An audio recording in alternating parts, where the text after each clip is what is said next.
Quero saudar os amados irmãos com a graça e a paz do nosso Senhor e Salvador, Jesus Cristo. Os irmãos que estão aqui no templo, a você que está em casa, que Deus te abençoe em nome de Jesus. Eu quero convidar a todos a abrirem a palavra de Deus no livro de Atos, Atos dos Apóstolos, capítulo de número 4. E nós vamos ler dos versículos 32 ao versículo de número 35. Lucas, capítulo 4, dos versículos 32 ao versículo de número 35. Leiamos. Da multidão dos que creram, era um o coração e a alma. Ninguém considerava exclusivamente sua nenhuma das coisas que possuía. Tudo, porém, lhes era comum. Com grande poder, os apóstolos davam testemunho da ressurreição do Senhor Jesus. E em todos eles havia abundante graça. Pois nenhum necessitado havia entre eles, porquanto os que possuíam terras ou casas, vendendo-as, traziam os valores correspondentes e depositavam aos pés dos apóstolos. Então, se distribuía a qualquer um à medida que alguém tinha necessidade. Amém? Vamos orar. Senhor nosso Deus, nós estamos diante da Tua preciosa palavra e a nossa oração, Pai, é que o Senhor fale aos nossos corações, que haja disponibilidade em nós de guardar com muito zelo e apreço esta preciosa palavra, Senhor, da que possamos refletir nela e que haja mudança nas nossas vidas para a glória do Teu nome. Nós te oramos em nome de Jesus. Amém. Meus amados irmãos, essa porção preciosa da palavra de Deus, aqui está falando sobre a igreja primitiva, a primeira igreja que foi formada. E quando eu falo em igreja, o meu foco não é outra igreja, só me vem na mente o estilo de vida dos irmãos, como eles viviam, não tem outro modelo. Eles receberam do Espírito Santo a orientação devida, e segundo aqui a orientação de Jesus para eles, é que eles ficassem em Jerusalém, até que do céu eles fossem revestidos de poder.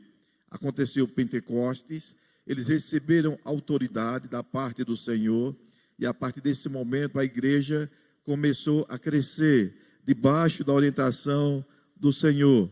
Então era uma igreja que ela vivia em comunhão, era uma igreja que vivia em oração, era uma igreja que realmente amava o Senhor.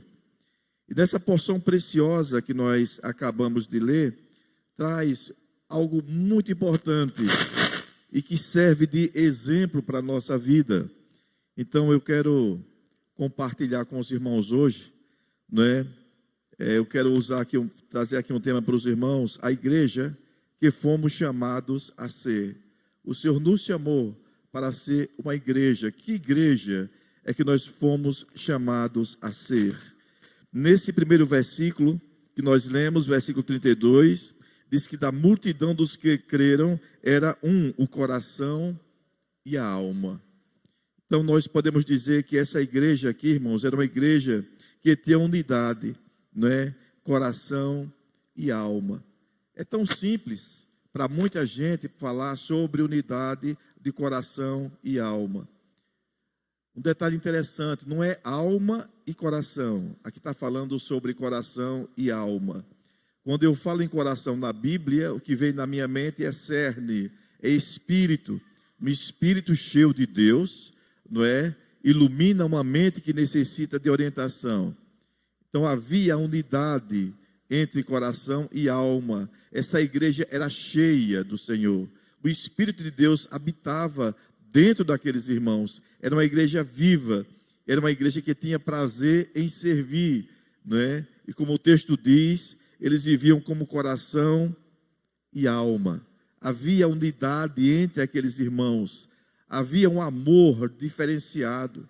Eles participavam das necessidades uns dos outros. Eles tinham a vida diferenciada.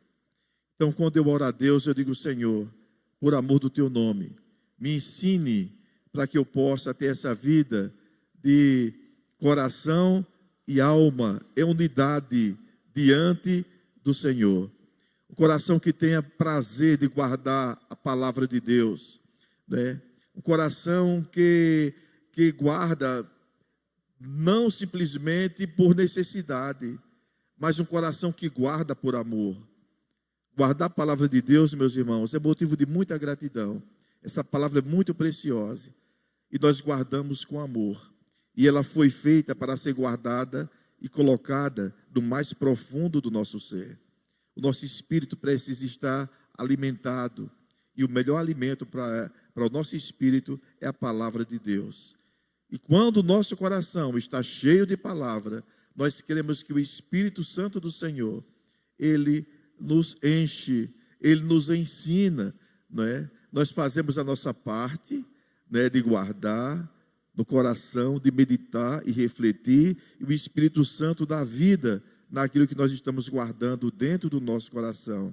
E a partir daí, nós temos uma mente direcionada, temos uma alma tratada, uma alma refrigerada, uma alma aflita. Quando nós temos um coração cheio de Deus, a nossa alma, ela fica realmente, a nossa alma fica como se fosse um travesseiro, não é? Ele descansa, porque tem um coração, o Espírito de Deus é quem está nutrindo a nossa vida. Então nós precisamos ter essa linha de entendimento, não é? Nós precisamos ter somente um coração e alma. E quando nós temos coração e alma, nós também temos uma visão diferenciada. Nós, quando olhamos para os nossos irmãos, para a comunidade, para aqueles que estão ao nosso lado, a nossa visão é uma visão diferente, é uma visão amparada por amor, não é? Essa visão traz ao nosso coração de que o Senhor nos amou de tal maneira que Ele não olhou as nossas falhas, não é? Ele não olhou a nossa vida em si, mas simplesmente Ele nos acolheu. Então nós aprendemos com o Senhor e repassamos essa visão para os nossos irmãos, para a igreja. Nós olhamos para as outras pessoas sem estar registrando, não é, as faltas de determinadas pessoas, mas nós passamos a amar também. Nós passamos a ter um coração compartilhado com o coração de Deus. Nós vivemos a palavra de Deus. O nosso coração é um coração que acolhe, não é um coração que despreza, é um coração que perdoa, não é um coração que guarda ressentimento nem mágoas, porque nós estamos em Deus. Então a igreja primitiva vivia dessa forma. Os irmãos se amavam, se acolhiam. Aonde tem amor, não tem fofoca. Aonde tem amor, não tem inveja. Aonde tem um coração cheio de Deus, tem amparo, tem segurança, firmeza, dedicação, acolhimento, hospitalidade. Tudo isso faz parte de um coração realmente que está diante do Senhor. Coração e alma aqui, né? Então essa igreja vivia dessa forma. Mas, meus amados irmãos, essa igreja que nós fomos chamados a ser, nós precisamos, além de ter um coração e alma em unidade, nós também precisamos ter o que nós vemos nesse mesmo versículo. Diz que ninguém considerava exclusivamente sua nenhuma das coisas que possuía. Tudo, porém, lhes era comum. Que coisa linda. Então, essa igreja, além de viver em unidade de coração e alma, era uma igreja também que ninguém considerava exclusivamente sua nenhuma das coisas que possuía. Isso fazia toda a diferença. Não existia a minha casa, a sua família, a minha família, mas era uma igreja familiar. Era a nossa família, a nossa casa. Nós percebemos isso no exemplo de Barnabé, né, que foi um amigo que o Senhor enviou para que cuidasse do apóstolo Paulo. Ele vendia as suas propriedades, mas ele estava ali, ele investia na obra, e eles cuidavam uns dos outros com apreço, com amor e carinho. E assim a igreja ia crescendo, porque eles viviam nessa unidade. Eles não tinham essa consideração de ver o irmão passar necessidades e cada um ficar na sua casa. Eles compartilhavam das necessidades uns dos outros. Eles tinham o coração aberto, não é, para compartilhar. Então, esse era o modelo de igreja, não é, que foi fundamentada no Senhor. A igreja primitiva, era assim que os apóstolos viviam. Eles viviam de tal maneira que as pessoas que passavam por ali sentiam o desejo de fazer parte daquela comunidade, pela maneira como eles cuidavam uns dos outros. E nós precisamos aprender isso, meus irmãos, a cuidar uns dos outros, no temor e no amor do Senhor. A partir da nossa própria vida, fazendo uma retrospectiva, analisando o nosso ser, aonde é que nós precisamos melhorar, o que é que está faltando na nossa vida, para que nós possamos agradar o Senhor da melhor maneira possível, e nas nossas orações poder dizer: Senhor, estou vivendo em 2022, mas eu preciso, Senhor, viver tal qual a igreja primitiva. Eu preciso ser servo do Senhor, ser mão do Senhor, ser ouvidos do Senhor na comunidade onde eu estou inserido. Isso para mim, meus irmãos, é um modelo de igreja que o Senhor estabeleceu. E nós precisamos focar no modelo dessa igreja, para que possamos também ter uma vida muito bem sucedida, não é? E poder agradar o Senhor. Por exemplo, a semana até passada, né, eu tive um problema na minha casa, arrombaram, né, lá, a nossa casa é uma sensação horrível. Eu estava em Capela, quando os nossos vizinhos ligaram para a gente, e quando eu cheguei em casa, eu encontrei a casa toda bagunçada, né? O ladrão pulou por cima do muro, quebrou um portão, quebrou a porta, e de repente você vê tudo jogado no chão. Muitas coisas foram subtraídas da nossa casa e levaram. É uma sensação horrível. Coisas que você guardava com tanto carinho e foi jogado no chão de qualquer forma. Coisas quebradas, armários quebrados, guarda-roupa quebrado. Foi uma bagunça que fizeram. E a gente fica com aquela sensação de tristeza, observando tudo aquilo ali. E naquele momento que eu estava olhando tudo aquilo, eu senti muito forte no meu coração o Senhor falar para mim: a minha casa também está sendo destruída. As pessoas estão sendo saqueadas pelo ladrão que veio para matar, roubar e destruir. As famílias estão sendo dilaceradas. As nossas portas estão de cadeado, mas as nossas almas, a nossa mente, o nosso coração, eles estão abertos. O inimigo tem entrado nas nossas casas, também tem saqueado, tem roubado. Casamentos têm sido destruídos.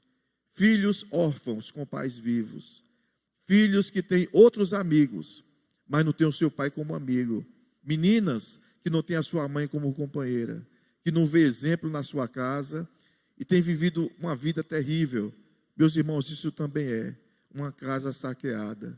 Não por um ladrão humano, mas por um ladrão, o ladrão do qual o Senhor nos advertiu, que ele veio para roubar, para matar e destruir.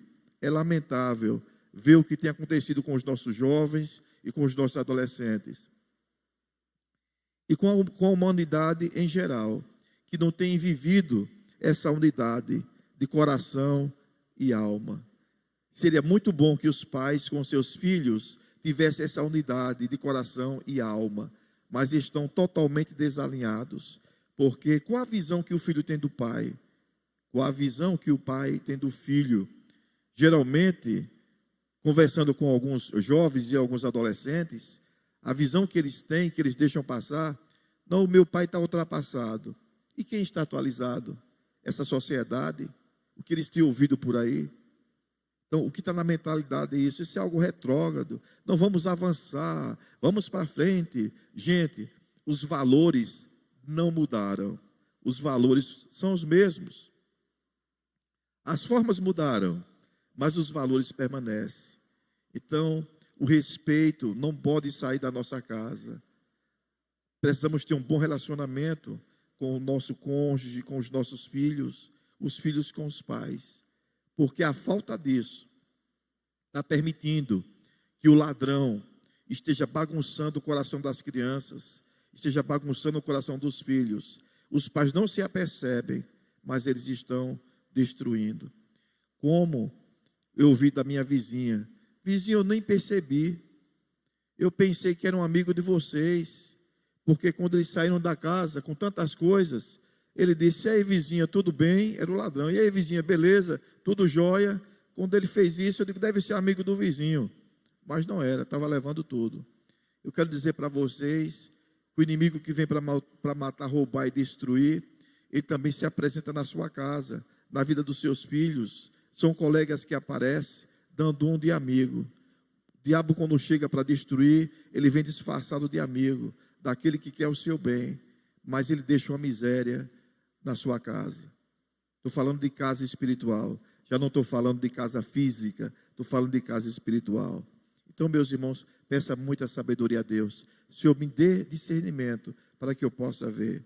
Porque os prejuízos que acontecem na nossa residência, humanamente falando, são incomparáveis aos prejuízos que ficam na nossa casa, templo de Deus, na nossa vida, quando o inimigo perpassa e ele realmente coloca uma semente ruim e ele estraga. Porque ele não estraga, ele não arrebenta não somente a nossa vida, mas também as nossas gerações são alcançadas, os nossos filhos são alcançados. Então que nós possamos, irmãos, como pais, ter esse diálogo aberto com os nossos filhos. Trabalhe a unidade de coração e alma com os seus filhos. Como é que seus filhos veem vocês? Vocês estão afinados com eles ou estão desafinados? Ou ele pensa: meu pai é ultrapassado. Se ele é ultrapassado, por que ele vai buscar o conselho? Porque o pai passa a ser uma pessoa que não entende, o Senhor não entende. Então nós precisamos, com muita sabedoria, na orientação do Espírito Santo de Deus, ter esse relacionamento com os nossos filhos, né? De sermos acolhedores. Converse, deixe que eles abram o coração, porque o inimigo que vem para matar e destruir está entrando na sua casa através da internet, né? Através de falsos amigos, colegas na escola. De diversas maneiras o inimigo está chegando, mas disfarçado de uma coisa boa. E muitas vezes nós estamos perdendo o controle da nossa casa.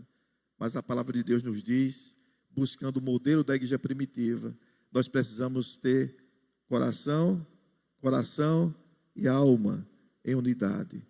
Que nós possamos também ter essa unidade na nossa própria casa. Porque quando nós temos a unidade na nossa própria casa, nós também temos unidade na igreja. A igreja passa a ser uma igreja fortalecida. E nesse período, meus irmãos, que nós passamos em casa, eu louvo a Deus, porque eu tenho ministrado muito isso em capela da nossa congregação. Eu digo: gente, precisamos viver unidade. Cuidem uns dos outros.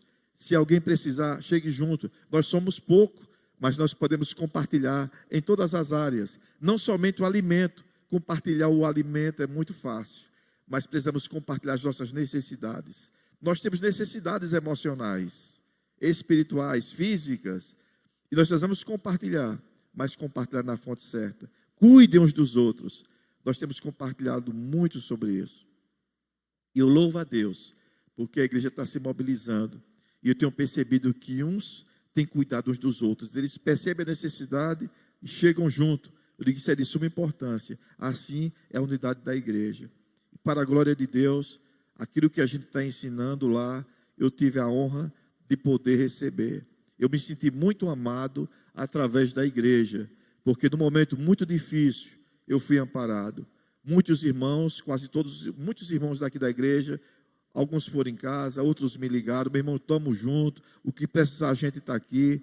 Meus irmãos, o quanto é bom você passar por um momento difícil e você ver mãos estendidas para abençoar você. Isso é a unidade da igreja. E nós agradecemos, né, a todos que têm realmente nos ajudado. E ajudar, meus irmãos, não é somente dando alguma coisa, mas orar também ajuda. A Bíblia diz que aquilo que você pode fazer, você faz. E nós nos sentimos amparados, né, pela igreja, pelo pastor Emanuel, pelo conselho da igreja e por diversos irmãos aqui da igreja. Nós nos sentimos amados através dos cuidados dos irmãos. Então isso se encaixa aqui no ponto 2, uma igreja, né? Essa igreja ela não considerava exclusivamente sua de uma das coisas que possuía, porque ela compartilhava para que todos ficassem servidos. Então a igreja, queridos, que nós fomos chamados a ser, além de ser uma igreja que tinha unidade entre coração e alma. Uma igreja que não considerava exclusivamente sua nenhuma das coisas que possuíam. Mas, em terceiro lugar, essa era uma igreja, né, que havia algo precioso. Havia abundante graça. Havia graça, mas o que vem antes da graça é abundante graça. E o texto diz que os discípulos do Senhor, eles estavam à frente dessa igreja, né?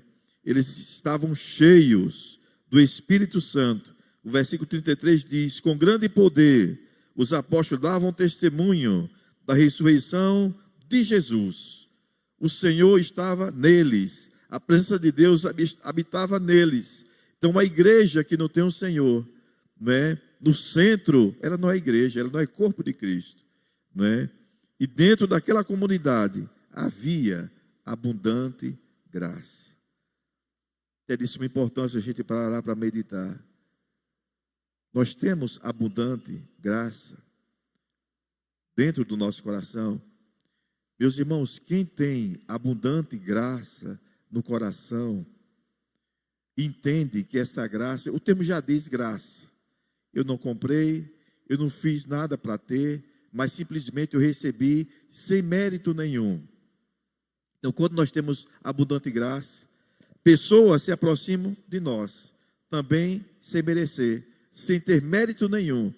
E se eu tenho abundante graça, eu vou servir essa pessoa da mesma forma que eu fui servido. Eu não fico calculando, rapaz, não vou fazer mais não. Não vou não. Você recebe, mas você não passa.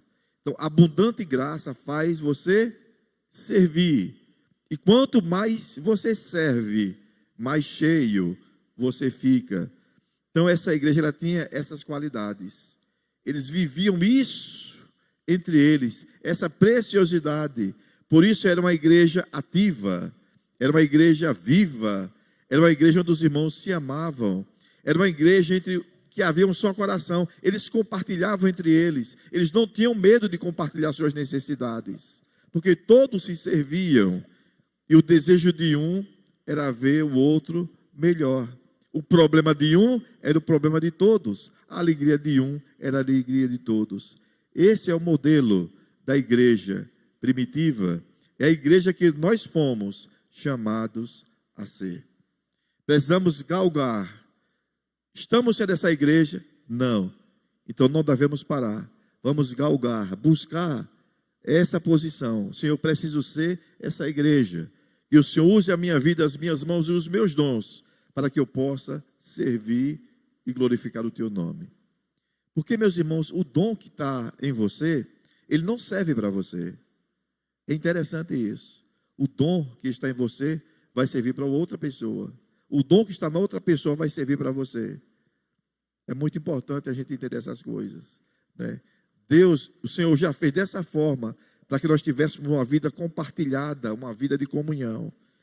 Um servindo aos outros, a unidade da igreja. O sangue de Cristo passando pelo corpo, transformando as nossas vidas, gerando essa unidade e nos alegrando juntos e glorificando a Deus juntos. Por isso que o meu dom vai servir para vocês, o dom de vocês vai servir para mim. É assim que a coisa funciona. A igreja servindo uns aos outros no amor e no temor do Senhor. Mas essa igreja que fomos chamados a ser, essa igreja, além de ter unidade entre coração e alma, uma igreja que não considerava exclusivamente sua nenhuma das coisas que possuía, além de ser uma igreja cheia, que havia abundante graça, essa igreja vivia a verdadeira compaixão, a verdadeira empatia. Eles viviam isso. Irmãos, é algo tão interessante. Isso é profundo, isso é lindo, isso é maravilhoso, não é? Você ser suporte para o seu irmão, você sentir as necessidades dos outros, você se colocar no lugar do outro. Se colocar no lugar do outro faz toda a diferença, né? Eu costumo dizer, e é bíblico isso, quando Bartimeu disse: Jesus, filho de Davi, tem compaixão de mim. Jesus olhou para ele e nesse momento, Jesus se colocou no lugar do homem cego. Imagina o que é ser cego. Só sabe quem é cego, outro cego. Quem nunca perdeu a visão, não sabe o que é não ter visão. Então, aí nós precisamos nos colocar no lugar do outro. Às vezes nós julgamos pessoas, mas muitas vezes ela não tem força para andar. Ela não está com a sua força, ela precisa de ajuda. E às vezes nós calculamos, mensuramos alguma coisa, e nós precisamos pedir discernimento para ter compaixão das pessoas. E não dizer com elas, vá em tal lugar, mas vá com ela. Ande junto com ela, ande uma milha com ela. Às vezes faz necessário que nós nos assentemos com o irmão, com a pessoa, em vez de ficar falando à distância. Meus irmãos, muitas vezes aquela pessoa não precisa de muita coisa. Às vezes ela só precisa de um abraço. Ela precisa saber que ela está amparada e que ela está segura. Então nós precisamos buscar esse discernimento. Gente, é tão bom a gente aprender e praticar isso.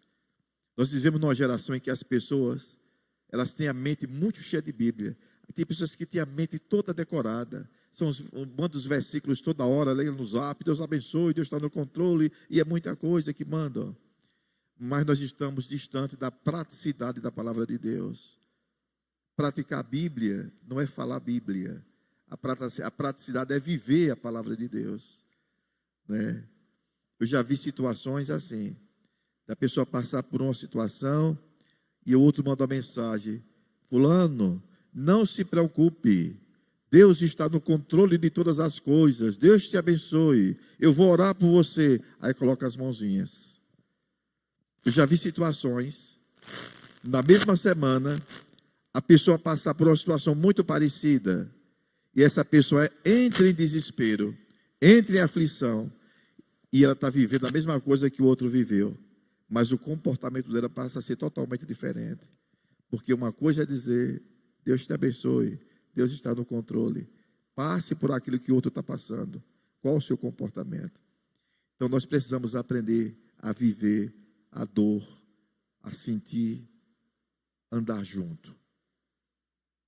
A igreja primitiva tem essa característica. Então nós fomos chamados a ser essa igreja que recebe do eterno, que está com o Espírito de Deus orientando a sua caminhada, mas que ela anda com os braços abertos, ela vive em comunhão. Ela, quando olha para uma pessoa, ela não vê simplesmente uma pessoa, mas ela sabe que tem um coração que pulsa e tem uma alma que muitas vezes está sofrendo, está perecendo, e ela precisa só de um acolhimento. E quem precisa fazer isso é a igreja do Senhor. Então, esse estilo de vida que a igreja primitiva vivia, não falava, mas vivia, atrai a multidões, porque eles não somente falavam do amor, mas eles viviam esse amor. Era muito nítido o que eles viviam. Meus irmãos, que Deus nos ajude, que nós possamos ter responsabilidade diante de Deus, que o Senhor esteja ungindo as nossas mãos, transformando o nosso coração, para que nós possamos perceber que tem muitas coisas que são comuns, mas não são comuns, se tornaram comuns na vida de muita gente, mas que o Espírito Santo gere sensibilidade em nós, para que nós possamos realmente cumprir o papel pelo qual nós fomos chamados a ser uma igreja que faça a diferença e glorifique a Deus com o seu estilo de vida, e que ame os filhos do Senhor que estão espalhados por aí, e que tenha percepção de que tem muita casa que está sendo saqueada. Não seja como o vizinho que disse: vizinho, eu me distraí. Não se distraiam. Tem muita gente sofrendo do seu lado, que pode estar precisando de uma palavra minha e sua, e que nós precisamos sentar para compartilhar e passar para essas pessoas do Deus que nós pregamos com a boca, mas desta feita passar com praticidade, cuidando uns dos outros, no amor e no temor do Senhor. Amém? Vamos ficar de pé, os que estão aqui, e nós vamos orar nesse momento. Senhor, nosso Deus e amado Pai, nós queremos te agradecer, Senhor, pela tua preciosa palavra. Deus, dá que nós possamos ser a igreja que fomos chamados, a igreja que o Senhor quer que sejamos. Deus, dá que possamos ser úteis na tua casa, dá que sejamos, ó Deus, hospitaleiros, dá que possamos desenvolver os dons, o dom que foi colocado aqui em cada um, que nós possamos servir ao Senhor, cuidar uns dos outros. Dá, por amor do Teu nome, ó Deus, que nós não estejamos tão ocupados com as nossas coisas, mas nos ajude para que nós possamos estar percebendo as necessidades uns dos outros e caminhar nessa unidade, para que o Teu nome venha a ser glorificado. Nos ajuda a entender, ó Deus, que tudo que está nas nossas mãos para administrar não é algo exclusivo nosso, mas se o Senhor nos abençoou, é para que possamos também abençoar a comunidade, para que possamos, por amor do Teu nome, ó Deus, cheios dessa graça abundante, ó Deus, viver essa empatia, esse cuidado, esse zelo, cuidando uns dos outros, ó Pai. Concede-nos, ó Deus, uma noite na Tua presença e daqui possamos refletir e que o Senhor nos ajude a ter uma caminhada diferente, uma caminhada que venha agradar o Senhor. Nós te oramos, ó Deus, em nome de Jesus. Amém.